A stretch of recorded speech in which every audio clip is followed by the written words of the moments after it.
नमस्कार, ये आकाशवाणी शिमला है। अब आप प्रभा शर्मा से प्रादेशिक समाचार सुनिए। प्रधानमंत्री नरेंद्र मोदी ने आज वर्चुअल माध्यम से प्रधानमंत्री किसान सम्मान निधि योजना की 9वीं किश्त जारी की। 9 करोड़ 50 लाख लाभार्थी किसान परिवारों के खातों में 19,000 करोड़ रुपए से अधिक की राशि डाली गई।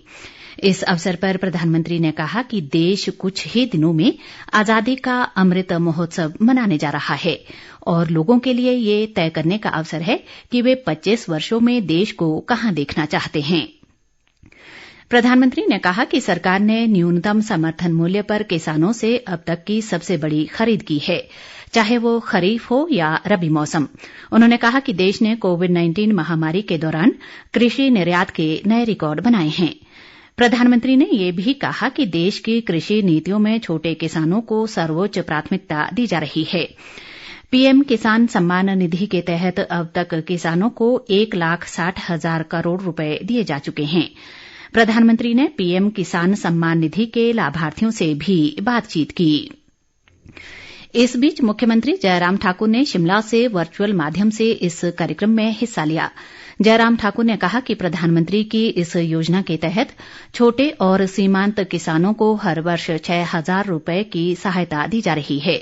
उन्होंने कहा कि इस योजना के तहत अब तक हिमाचल के 9,32,000 पात्र परिवारों को 1,350 करोड़ रुपए वितरित किए जा चुके हैं।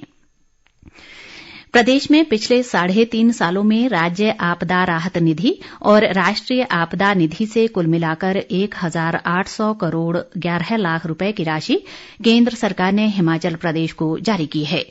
शिमला में चल रहे प्रदेश विधानसभा के मॉनसून सत्र के दौरान आज प्रश्नकाल में राजस्व मंत्री महेंद्र सिंह ठाकुर ने कांग्रेस के जगत सिंह नेगी के सवाल के जवाब में बताया कि इसके तहत 2018-19 में कुल मिलाकर 507 करोड़ 82 लाख रुपए, 2019-20 में 743 करोड़ 99 लाख रुपए, 2020-21 में 454 करोड़ रुपए और 2021-22 में 30 जून तक 186 करोड़ 30 लाख रुपए जारी किए हैं। भाजपा के विशाल नेहरिया के सवाल पर जलशक्ति मंत्री महेंद्र सिंह ने कहा कि धर्मशाला में निर्माणाधीन वॉर म्यूजियम पर अभी तक 10 करोड़ 26 लाख रुपए की राशि खर्च की जा चुकी है। उन्होंने कहा कि इस वॉर म्यूजियम को जल्द तैयार किया जाएगा और इसके लिए 11 करोड़ 2,78,000 रुपए स्वीकृत हुए हैं। महेंद्र सिंह ठाकुर ने कहा कि इसके निर्माण को और धनराशि की जरूरत है, जिसका मामला वित्त विभाग से उठाया गया है। उन्होंने कहा कि जितना परिसर तैयार हो गया है उसे खोलने पर विचार किया जाएगा। मुख्यमंत्री जयराम ठाकुर ने कहा है कि शिमला जिले की पराला फल व सब्जी मंडी में सेब सीजन के दौरान लोगों को ट्रैफिक जाम की समस्या का सामना नहीं करना पड़ेगा। प्रदेश विधानसभा में आज विधायक बलवीर सिंह वर्मा द्वारा नियम 62 के तहत लाए गए प्रस्ताव के जवाब में मुख्यमंत्री ने कहा कि पराला मंडी में यातायात को सुचारू रूप से चलाए रखने के लिए पर्याप्त संख्या में पुलिस बल तैनात कर दिया गया है और अब पिछले 2 दिनों से यहां ट्रैफिक जाम जैसी कोई समस्या नहीं रह गई है। मुख्यमंत्री ने मूल प्रस्ताव के उत्तर में कहा कि 2 अगस्त को कुलदीप कुमार नामक बागवान की पराला में दिल का दौरा पड़ने से मौत हो गई थी। ये मौत ट्रैफिक जाम में फंसने और समय पर उपचार न मिलने के कारण हुई थी। मृतक की पोस्टमार्टम रिपोर्ट में भी उसकी मौत का कारण दिल का दौरा पड़ना ही बताया गया है। हालांकि इस मामले में अभी फॉरेंसिक रिपोर्ट आना बाकी है। कृषि मंत्री वीरेंद्र कंवर ने कहा है कि शिमला के टूटू में प्रस्तावित सब्जी मंडी का निर्माण इस मामले के अदालत से निपटारे के बाद ही होगा। उन्होंने कहा कि प्रदेश सरकार ने टूटू में सब्जी मंडी के निर्माण के लिए सशर्त मंजूरी दी है। इस मंजूरी के मुताबिक SJVN और गौशाला द्वारा भूमि खाली करने तथा अदालत से मामला खत्म होने पर ही यहां सब्जी मंडी का निर्माण शुरू किया जाएगा।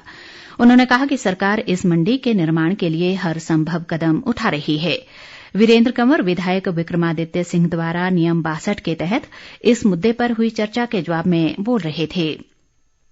कंवर ने कहा कि टूटू में सब्जी मंडी के निर्माण के लिए 14 बीघा जमीन फॉरेस्ट की है, जिसके लिए FCA क्लीयरेंस ले ली गई है। उन्होंने कहा कि जैसे ही मामला कोर्ट से क्लियर होगा, इस संबंध में आगामी कार्रवाई की जाएगी। इससे पहले कांग्रेस सदस्य विक्रमादित्य सिंह ने सदन में राजधानी के उपनगर टूटू में सब्जी मंडी न होने के कारण उत्पन्न स्थिति पर ध्यानाकर्षण प्रस्ताव पेश किया। इसी के साथ ये समाचार बुलेटिन समाप्त हुआ। नमस्कार।